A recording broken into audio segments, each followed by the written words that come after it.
जय हिंद मेरे भाई। स्वागत है आपका माध्यम मैथ द बुध बैच में। ये उन भाइयों और बहनों के लिए मेरे भाई जो इस समय 2025 में यूपी बोर्ड क्लास 10वीं में मैथ्स पढ़ रहे हैं, मैथ लिए हैं और इनको कहीं ना कहीं दिक्कत होता है, मैथ से भय लगता है, मैथ के एक एक प्रश्न को सॉल्व नहीं करते हैं। तो यहाँ पे मैं ये बुध बैच लाया हूँ मेरे भाई, जिसमें हम लोग पूरा आपका चैप्टर 1 से लेके 14 तक सब चैप्टरों का MCQ और मेरे भाई मोस्ट इंपोर्टेंट क्वेश्चन यानी कि ऑब्जेक्टिव और सब्जेक्टिव टाइप क्वेश्चन को यहाँ पे हल करना सीखेंगे। इसके पहले मैं ऑलरेडी एक वीडियो अपलोड कर दिया हूँ वास्तविक संख्या के नाम से, यानी कि चैप्टर फर्स्ट का मेरे भाई, जिसमें हम लोग ऑब्जेक्टिव क्वेश्चन को जितना भी आपके एग्जाम में आने वाला है मेरे भाई, क्योंकि हम लोग क्वेश्चन बैंक जो होता है विद्या का उसी को लेके चल रहे हैं, क्योंकि वो यूपी बोर्ड के लिए एक सबसे बढ़िया बुक माना जाता है जिससे डायरेक्ट प्रश्न मेरे भाई बन के आते हैं। उसमें वो प्रश्न इंक्लूड हो रहता है मेरे भाई जो कि आपके एग्जाम में पिछले साल पूछे गए हैं। तो ये हम लोग का वास्तविक संख्या का सेकंड पार्ट रहने वाला है द बुध बैच नाम के मेरे भाई,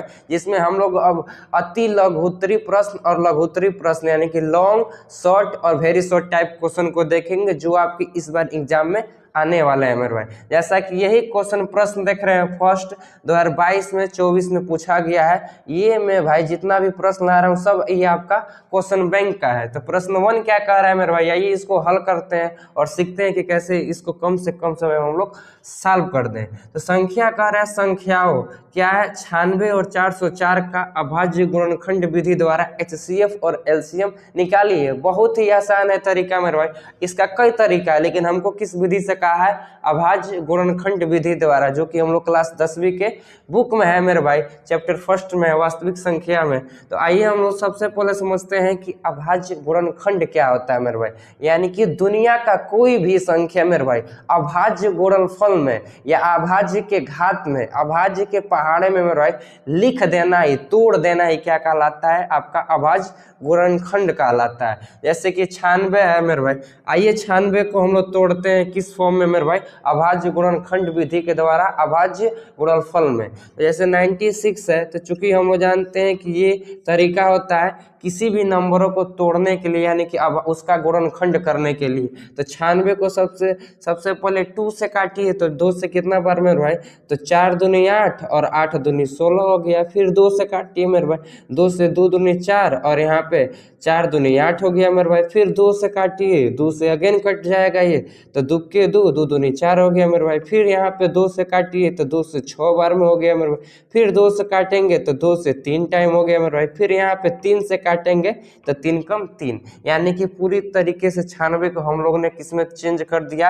अभाज्य गुणनफल में। जितना भी देखेंगे 2 2 2 2 और 3, मतलब ओवरऑल 2 डिजिट, इसमें 2 अंक आया, एक 2 आया, एक 3 आया। 2 कौन सी संख्या है, अभाज्य संख्या है। 3 कौन सी संख्या है मेरे भाई, अभाज्य संख्या है। तो ओवरऑल मेरे भाई अभाज्य गुणनखंड क्या कहता है, दुनिया का कोई भी संख्या उसको अभाज्य के रूप में तोड़ देना ही क्या कहलाता है, अभाज्य गुणनखंड विधि द्वारा। जैसे कि अभी मैं आपके सामने सॉल्व किया हूँ, तो यहाँ पे 96 को हम लोग कैसे लिख सकते हैं मेरे भाई, 2 पे घात 5 गुणे 3 लिख सकते हैं, क्योंकि 2 कितना बार में है, 1 2 3 4 5। थोड़ा सा मैं टाइम ज़्यादा ले रहा हूँ ताकि मेरे भाई डीपली इसके कॉन्सेप्ट को आपको सिखा सकूं। अब बताइए मैं कितने प्रश्न को आपको सॉल्व कराऊंगा। यदि एक प्रश्न ऐसे दे दिया हूँ इस पैटर्न पे, आपको कॉन्सेप्ट सिखा दिया हूँ मेरे भाई, भले यहाँ पे नंबर चेंज कर दे, आपको वो पैटर्न मालूम है, स्टेप मालूम है, मैथ को सॉल्व करने का तरीका मेरे भाई, तो आपसे कितना हो प्रश्न पूछ ले इस पैटर्न पे, भले नंबर चेंज कर ले तो उसको आप कम से कम समय में मेरे भाई सॉल्व कर देंगे। फिर उसी तरह मेरे भाई 404 को भी हम लोग तोड़ते हैं, तो 404 को तोड़िए, आइए तो किस विधि के द्वारा, फिर वही मेरे भाई अभाज्य गुणनखंड विधि के द्वारा। तो 4 0 4, फिर 2 से सबसे छोटे नंबर से डिवाइड दीजिए, तो 2 दूनी 4 0 और 2 दूनी 4। फिर मेरे भाई अगेन 2 से कट रहा है, तो 2 के 2 2 के 2। अब देखिए 3 से 2 से नहीं कटेगा तो 3 से भी तो नहीं कटेगा, 4 से कटवे नहीं करेगा, 5 से 6 से 7 से, ऐसे सोचेंगे 17 से 13 से 12 से, किसी के पहाड़े में 101 नहीं आता, यानी कि 101 से काट दीजिए, एक बार में कट गया मेरे भाई, सिंपल सा। यानी कि 404 को हम लोग कैसे तोड़े मेरे भाई, 2 पे घात 2 गुणे 101 में तोड़ दिए। अब सिंपल सा हमको क्या निकालना है मेरे मेरे भाई, हमको निकालना है HCF और LCM यानी कि लौसा और मौसा, इन्हीं दोनों नंबरों का। तो सिंपल सा हम वो जानते हैं LCM कैसे निकाला जाता है। सबसे पहले हम लोग क्या निकालते हैं, LCM यानी कि लघुत्तम समापवर्त, इन्हीं दो नंबरों का 96 और 404 का 404 इक्वल टू क्या हो जाएगा, आप इन दोनों के गुणनखंड में जितना नंबर आया सबको लिख लीजिए, वो भी मेरे भाई गुणनफल के रूप में। तो देखिए इसमें 2 आया है, 2 आया है, 3 आया है, 101 आया है, मतलब कितना अंक आया है, एक 2 आया है, एक 3, एक 101, ये 2 तो इसके अंदर भी आ जाएगा। तो यहाँ पे 2 हो गया पहाड़े के रूप में, फिर मेरे भाई 3 हो गया, फिर मेरे भाई 101 हो गया। एलसीएम निकालने के लिए यही कॉन्सेप्ट होता है मेरे भाई। उसके बाद से पावर का बात किया जाए, मतलब घात कौन सा रहेगा, तो सबसे ज्यादा वाला। यदि आप लौसा निकाल रहे हैं तो 2 के घात देखिए सबसे ज्यादा इन दोनों में किस में दिया है, 30 में दिया। कितना दिया है, 5 दिया है मेरे भाई। फिर उसके बाद से 3 का घात, तो 3 का घात 1 है तो 1 ऑलरेडी है। फिर 101 का घात 101 ये है मेरे भाई। अब सिंपल से इसको सॉल्व कर दीजिए। 2 के घात 5 यानी कि क्या होगा मेरे भाई, 2 का घात 5 तो यानी 2 दूनी 4, 4 दूनी 8, 8 दूनी 16, 16 दूनी 32 हो जाएगा, यानी कि 32 हो गया मेरे भाई। फिर और इसमें 3 से मल्टीप्लाई कर दीजिए, तो 3 के 3 0 और 3 के 3, फिर इन दोनों में मल्टीप्लाई करेंगे, जो आपका आंसर आएगा कमेंट में करिएगा, वही आपका फाइनल आंसर होगा इन दोनों का एलसीएम मेरे भाई। अब बात करते हैं मेरे भाई HCF यानी कि हाईएस्ट कॉमन फैक्टर का, यानी कि मौसा का, इन्हीं दो नंबरों का हमसे पूछा है 404। तो HCF निकालने के लिए मेरा बहुत इजी होता है, LCM से इजी होता है HCF निकालना। तो सिंपल सा क्या करिए, देखिए इन दोनों के फैक्टर में यानी कि 96 के गुणनखंड में मेरे भाई और 404 के गुणनखंड में क्या आपको कॉमन दिख रहा है, तो आप देखेंगे 2 कॉमन दिख रहा है, 2 इसमें भी है, 2 इसमें भी है। इसमें देखिए इन दोनों में 2 कॉमन है, तो 2 यहाँ पे आ गया। उसके बाद से और कुछ कॉमन है, 3 इसमें है लेकिन इसमें नहीं है, 101 इसमें है लेकिन इसमें नहीं है, तो और दूसरा काम हमको दूसरा नंबर लेने की आवश्यकता नहीं है। अब दूसरी बात मेरे भाई, जिस तरह हम लोग एलसीएम में घात ज्यादा लेते थे, उसी तरह मेरे भाई एचसीएफ में भी घात लेंगे, लेकिन सबसे कम यानी कि न्यूनतम मेरे भाई, सबसे कम घात वाला। तो 2 पे देखेंगे इसमें 5 घात है, इसमें 2 है, तो इसको नहीं लेंगे, इसको ले लेंगे। तो 2 पे घात 2 यानी कि मेरे भाई 4। ओवरऑल मेरे भाई 96 और 404 का हम लोग के पास HCF निकल के आया है क्या, 4, और LCM आप ऑलरेडी निकाल के कमेंट में करिएगा। अब चलते हैं मेरे भाई नेक्स्ट टाइप ऑफ क्वेश्चन पे। जो अगला प्रश्न है मेरे भाई, ये यूपी बोर्ड का सबसे फेवरेट क्वेश्चन है, वास्तविक संख्या से यदि प्रश्न पूछता है तो ये प्रश्न मेरे भाई, इसका हल करने का तरीका अपने दिलों और दिमागों में एकदम अच्छा से बैठा लीजिएगा। चूंकि आप देख रहे हैं प्रश्न 2019 में, 20 में, 22 में, 23 में, 24 में लगातार हर एक साल के बाद पूछते गया है। ये प्रश्न कोई दूसरा नहीं मेरे भाई, वही अपरिमेय संख्या को सिद्ध करने वाला है। कह रहा है कि सिद्ध कीजिए कि 5 + √3 एक अपरिमेय संख्या है। तो आइए मेरे भाई इसको सीखते हैं। यहाँ पे मैं ऑलरेडी पहले से लिख चुका हूँ, क्योंकि मेरे भाई बोर्ड यहाँ पे छोटा है इसलिए, नहीं तो मैं साल भर आपको करके बताता, नहीं तो आप कहेंगे झूठे में आपको आता नहीं है, इसलिए अभी इसमें कुछ लाइन बाकी है, मैं आपको बता दूंगा। तो देखिए सबसे पहले कभी भी आपको कोई भी अपरिमेय संख्या को सिद्ध करने के लिए कहता है तो सबसे पहले उसका उल्टा मान लिया जाता है। जैसे कि माना कि जो 5 + √3 एक परिमेय संख्या है, कि मैं मान रहा हूँ अपरिमेय नहीं है तो परिमेय है, सिद्ध हमको करना है कौन सी अपरिमेय है, तो हम मानूंगा कौन सी, हमको क्या मानना पड़ेगा, परिमेय संख्या मानना पड़ेगा। तो माना कि 5 + √3 एक परिमेय संख्या है, तो परिमेय संख्या है मेरे भाई, तो कहीं ना कहीं 5 + √3 बराबर हम लोग क्या लिख सकते हैं, a/b, यानी कि मेरे भाई पहले तो मैं आपको क्लियर कर दूं, परिमेय संख्या का परिभाषा क्या कहता है, दुनिया का कोई भी संख्या जिसको a/b के रूप में लिखा जा सकता है, जहां a और b क्या होता है, पूर्णांक होता है, b यानी कि नीचे वाला हर कभी भी 0 के बराबर नहीं होना चाहिए। तो यहाँ पे मैं देयरफॉर करके, मतलब इसलिए 5 + √3 बराबर a/b लिख सकते हैं। जब मान लिए हैं कि ये परिमेय संख्या है तो लिख सकते हैं, जहां a और b अभाज्य संख्या है और b 0 के बराबर नहीं है। देख ही रहे हैं मेरे भाई, सही बात है, यानी कि a b का जो HCF निकलेगा मौसा, वो 1 के अलावा कोई दूसरा नंबर नहीं होगा, वही कहलाता है अभाज्य संख्या मेरे भाई। तो उसके बाद से क्या किया हूँ, नेक्स्ट स्टेप मेरे भाई, हमको क्या करना है, √3 जो है उसको बराबर के एक साइड कर देना है, बाकी जितना भी नंबर है सबको बराबर के दूसरे साइड भेज देना है। तो यहाँ पे √3 का √3 ही रहने दिया हूँ, यहाँ पे प्लस का 5 था तो बराबर के उधर भेज दिया हूँ, यानी कि बटा बी की ओर, तो यहाँ पे माइनस का 5 हो गया है, सिंपल सा। अब यहाँ से हम यहाँ पे क्या लिखा हूँ, जहाँ अब हमको बताना है कि ए बाई बी और 5 जो है परिमेय संख्या है, हम लोग जानते भी हैं, सही बात भी है। तो अतः इसका अंतर भी परिमेय संख्या होगा, यानी कि जो ये डिफरेंस है, आप जानते हैं कि एक परिमेय संख्या और दूसरा परिमेय संख्या, दोनों का अंतर, जोड़ घटाव भाग सब जो आपका रिजल्ट मिलेगा वो परिमेय संख्या होगा। और जानते हैं कि आप एक अपरिमेय है और एक अपरिमेय है, परिमेय है एक अपरिमेय, दोनों का अंतर किया जाएगा तो आपको अपरिमेय ही मिलेगा। लेकिन यहाँ पे हम लोग का दो परिमेय है तो परिमेय संख्या हो जाएगा इन दोनों का अंतर। फिर अगला स्टेप, तो उस अनुसार मेरे भाई जब ये पूरा हम लोग का परिमेय संख्या हो गया तो परिमेय संख्या बराबर भी तो ये भी परिमेय होना चाहिए, तो आगे लिखा हूँ √3 भी तब हम लोग का परिमेय संख्या हो जाएगा मेरे भाई। लेकिन जो हम लोग का कॉन्ट्राडिक्शन मेथड है, यानी कि विरोधाभास से, वो क्या कहता है, परंतु इस तथ्य का विरोधाभास है कि जो √3 है वह एक अपरिमेय संख्या होगा, क्योंकि ये तो विरोध करता है, तो ये हम लोग का √3 क्या हो जाएगा, अपरिमेय संख्या होगा, क्योंकि हम लोग जानते भी है। तो इसलिए आगे लिखेंगे यहाँ पे, इसलिए जो हम लोग कल्पना किए थे वो गलत है, और लास्ट में लिख देंगे अतः जो 5 प्लस √3 है यह एक अपरिमेय संख्या ही है। यहाँ पे हम लोग अब अपने क्वेश्चन को प्रूव कर चुके हैं मेरे भाई। यहाँ पे आगे आपको एक इसमें इंक्लूड करना है 2 लाइन, एक लाइन लिखना है इसलिए, होगी के बाद लिखना है इसलिए जो हम लोग कल्पना की है वो गलत है, और एक और लाइन लिखना है लास्ट में, अतः जो हम लोग माने थे 5 प्लस √3 वह एक अपरिमेय संख्या ही है। बस खत्म। इस तरह मेरे भाई आपको कभी भी प्रूव करने के लिए, ये तो 5 प्लस √3 है, कभी आपको √3 भी दे देगा, √5 दे देगा, √7 दे देगा, यही प्रोसेस होता है मेरे भाई, प्रक्रिया यही स्टेप बाय स्टेप। इस तरह करेंगे मेरे भाई तो आपका एक भी नंबर यहाँ से कटने वाला नहीं है। अब हम लोग बढ़ते हैं अपने नेक्स्ट क्वेश्चन पे। नेक्स्ट सेम उसी बेस पे क्वेश्चन है जो हम लोग क्वेश्चन नंबर 2 किए मेरे भाई, सिद्ध वाला। मैं बताया तो हूँ आपको मेरे भाई, ये क्वेश्चन यूपी बोर्ड का सबसे फेवरेट है। ये जो क्वेश्चन है मेरे भाई 7 × √5 कह रहा है कि अपरिमेय संख्या, इसको हमको सिद्ध करना है। ये हम जानते हैं क्योंकि मेरे भाई 7 क्या है, परिमेय है, और √5 क्या है, अपरिमेय है।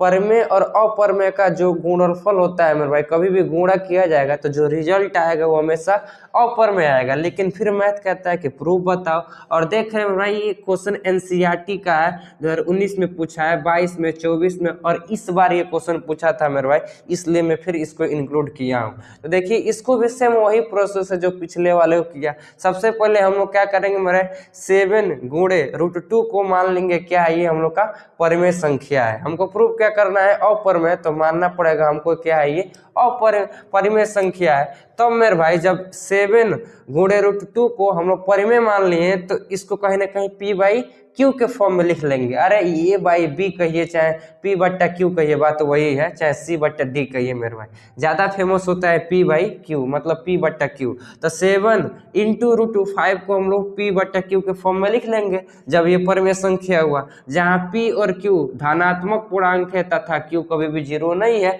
चाहे लिख लेंगे P और Q हम लोग का सभाज्य संख्या है और Q 0 नहीं है, बात वही हुआ मेरे भाई। फिर उसके बाद से अगेन या इसको क्या करिए, 7 इधर गुणा में तो फिर उधर भेज दीजिए। मैं आपको बताया था कि बराबर के इधर सिर्फ आपको परिमेय संख्या रहना चाहिए और बराबर के दूसरी ओर आपको अपरिमेय संख्या रहना चाहिए। तो ये देख रहे हैं इधर बराबर की इधर में परिमेय संख्या अपरिमेय संख्या कर दिया हूँ, और जो 7 इससे जुड़ा था, 7 कहीं ना कहीं हम लोग का परिमेय संख्या था, तो बराबर के उधर ठेल दिया हूँ। तो P/Q था, तो इधर मान लीजिए 7 इससे गुणा में था, तो इधर बराबर के उधर गया है तो भाग में चला जाएगा, डिवाइड में, तो P/Q गुणे 1/7 हो गया है मेरे भाई। अब यहाँ पे गुणे की जगह पे गुणा मत लिखिएगा, पॉइंट लगा दीजिएगा, बेसिकली हो जाएगा। तो P/Q यहाँ पे लिख लेंगे, यहाँ पे फिर यहाँ पे सिंबल लगाइएगा। P/Q परिमेय संख्या है तो 1/7 गुणे P/Q भी परिमेय संख्या हो गया। जब ये P/Q मेरे भाई, P/Q, इसको इंग्लिश में कह रहा हूँ P/Q, जब परिमेय संख्या हुआ तो इसके साथ ये भी जुड़ा है, और चूंकि हम लोग जान रहे हैं ये P कहीं ना कहीं ये एक क्या है, P है, और 7 क्या है, Q है, और से ये जो 7 है 0 के बराबर नहीं है, तो ये भी पूरी जो संख्या हुआ तो हम लोग का परिमेय बन गया। मतलब वह ये पूरा जो संख्या हुआ, ये पूरा संख्या हम लोग का क्या बन गया, परिमेय संख्या हो गया। एकदम स्पष्ट है मेरे भाई। फिर यहाँ पे लिखेंगे तब 7 भी एक परिमेय संख्या होगा, क्यों होना चाहिए, क्योंकि मेरे भाई जब ये पूरा परिमेय संख्या हो गया, आप बराबर किसके, √5 के है, तो √5 भी तो तब मेरे भाई परिमेय संख्या होना चाहिए, तब वही लिखा हूं, तब √5 भी एक परिमेय संख्या होना चाहिए। परंतु इससे हमारा किसका विरोधाभास का मेरे भाई कथन रुक कर देगा, गलत हो जाएगा, साबित हो जाएगा। लेकिन हम जानते हैं जो √5 होता है वो क्या है, अपरिमेय संख्या है। तो परंतु इससे इस तथ्य विरोधाभास है कि √3 कहाँ से आ गया है, 5 है ना, देखिए यहाँ पे 3 लिख दिया हूँ। √5 एक अपरिमेय संख्या, इसलिए जो हमारी जो कल्पना है, जो ऊपर हम माने हैं कि 7 गुणे √5 जो है वो परिमेय है, वो गलत हो गया है कल्पना। तो आगे फिर लास्ट में एक लाइन और मेंशन कर दीजिएगा, जगह नहीं था तो। अतः 7 गुणे मतलब 7 √5 जो है वो अपरिमेय संख्या ही है। बस खत्म, आगे बढ़िए। नेक्स्ट क्वेश्चन देखिए मेरे भाई, क्वेश्चन नंबर 4, ये आपका एनसीईआरटी का था क्वेश्चन और 19 में 20 में पूछा है, मतलब अभी बीच में 4 साल में नहीं पूछा है। तो इस क्वेश्चन का भी मेरे भाई गारंटी है कि पूछ सकता है क्वेश्चन मेरे भाई, कहीं से बन जाएगा, लेकिन सिद्ध करने वाला ही आता है। तो आइए इसको भी सीख लेते हैं मेरे भाई, एक क्वेश्चन और सीख लेते हैं, इसमें क्या दिक्कत है। कह रहा है कि व्याख्या कीजिए क्यों 17 गुणे 5 गुणे 11 गुणे 3 गुणे 2 धन 2 गुणे 11 एक भाज्य संख्या है। तो सबसे पहले आपको ये समझना है मेरे भाई कि भाज्य संख्या क्या होता है। तो भाज्य वो संख्या होता है मेरे भाई, मतलब भाज्य संख्या वो संख्या होता है जिसका गुणनखंड 2 से अधिक आता है। और एक और होता है मेरे भाई अभाज्य संख्या। तो अभाज्य संख्या वो संख्या होता है जो कि स्वयं से कटे और 1 से कटे, या ऐसे कहा जाए जिसका केवल 2 गुणनखंड होता है मेरे भाई, वो आपका अभाज्य होता है। बट हमको इसमें प्रूव करना है भाज्य, तो भाज्य का हमेशा गुणनखंड जो होगा मेरे भाई, उसको गुणनखंड करेंगे तो वो 2 से अधिक उसका गुणनखंड है। यहाँ पे लिखेंगे, यहाँ पे हल, सबसे पहले लिखेंगे हल, कोई भी क्वेश्चन करेंगे तो यहाँ पे लिखिए देयरफॉर 17 गुणे, पहले उसको उतार लीजिए, 15 गुणे 11 गुणे 3 गुणे 2, ये हो गया सब गुणा में है। फिर यहाँ पे प्लस, थोड़ा सा गैप कर दीजिए, प्लस 2 गुणे 11। अब देखिए इन दोनों में इसको एक ब्रैकेट में ले लीजिए और इसको एक ब्रैकेट में, प्लस यहाँ पे धन है। इन दोनों में आपको क्या सामान्य दिख रहा है, मतलब कॉमन। तो दोनों में देखेंगे आपको, इसमें 11 है, इसमें 2 है, इसमें भी आपको 11 दिखेगा, 2 दिखेगा।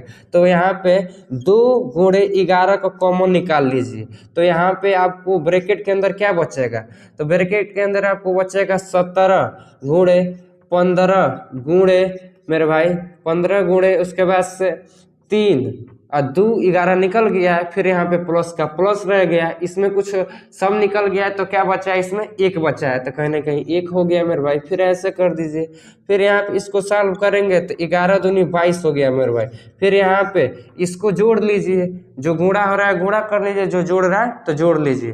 तो इसके बाद से अगर चाहते नहीं जोड़ना तो ऐसे ही छोड़ दीजिए, 17 गुणे 15 गुणे यहाँ पे 3 प्लस 1, ऐसे कर लीजिए मेरे भाई। अब देख रहे हैं 22 का एगो 11 से भी कट जाएगा, एगो 1 से भी कट जाएगा, एगो 2 से भी कट जाएगा, एगो 22 से 22 खुद कट जाएगा। तो इसका गुणनखंड कब होएगा, अब खाली 22 को किए हैं, अब इसका भी कई का गुणनखंड हो जाएगा, कहीं ना कहीं ये हम लोग का भाज्य संख्या। फिर लास्ट में यहाँ पे लिखना है आपको, अतः यहाँ पे लिखना है अंक गणित की आधारभूत परिमेय के अनुसार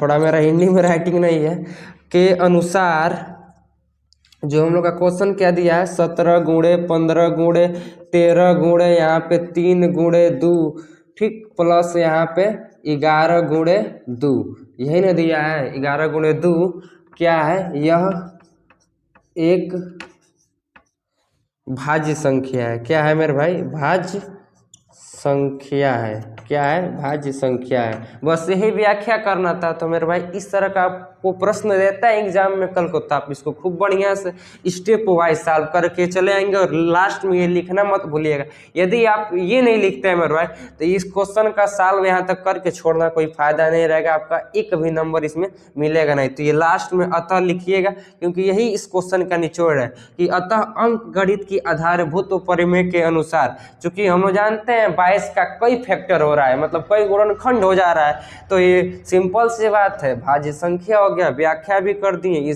ये हम लोग की एक भाज्य संख्या है। जो हम लोग का नेक्स्ट क्वेश्चन है, हो रहा है क्वेश्चन नंबर 5। ये भी मेरे भाई 2019 में, 20 में, 21 में, 22 में, 24 में पूछा गया। यहाँ पर लिखा नहीं हो लेकिन क्वेश्चन बैंक में दिया है। तो ये कह रहा है कि सिद्ध कीजिए कि √2 एक अपरिमेय संख्या है। √2 और √3 भी आता है। 2 क्वेश्चन में आपको ऑलरेडी बता चुका हूँ सेट करने वाला, लेकिन एक ये भी मेरे भाई मैं देख रहा हूँ कि क्वेश्चन बैंक में कई पेपर में रिपीटेड है 2019, 22, 23 इस तरह करके। तो √2 को भी मेरे भाई आपको ये होमवर्क में दे रहा हूँ HW में, चूंकि हम लोग छोटे क्लास में थे तो CW HW मिलता था नर्सरी LKG में। तो ये आपको होमवर्क दे रहा है, इसको स्वयं आप सॉल्व करिएगा। और यहाँ पे मेरे भाई ये हम लोग का सेशन खत्म होता है, यानी कि वास्तविक संख्या के अंदर का हम लोग सब्जेक्टिव ऑब्जेक्टिव दोनों पार्ट में, दोनों वीडियो में खूब बढ़िया से मेरे भाई क्वेश्चनों का हल करना सीख लिए हैं। और मेरे भाई वो क्वेश्चन किए हैं जो हम लोग के अभी तक पेपर में पूछे गए हैं, और इस बार 2026 में हम लोग के फरवरी के एग्जाम में गणित के पेपर में पूछे जाएंगे। तो ये मैं उम्मीद करता हूँ मेरे भाई जितना मैं आपको बातें बताया हूँ, जितना यहाँ पे क्वेश्चन लाया हूँ, सब ये आपके एग्जाम से और कहीं ना कहीं मेरे भाई ये आपके किताब से रिलेटेड है। इसमें से मेरा भी कोई भी क्वेश्चन नहीं है और सब आपको खूब बढ़िया से समझ आया है। तो अब हम लोग मिलते हैं मेरे भाई नेक्स्ट वीडियो में बहुपद के साथ, जिसका हम लोग फर्स्ट पार्ट कवर अप करेंगे। ऑब्जेक्टिव क्वेश्चन मेरे भाई यानी कि MCQ क्वेश्चन को लाएंगे।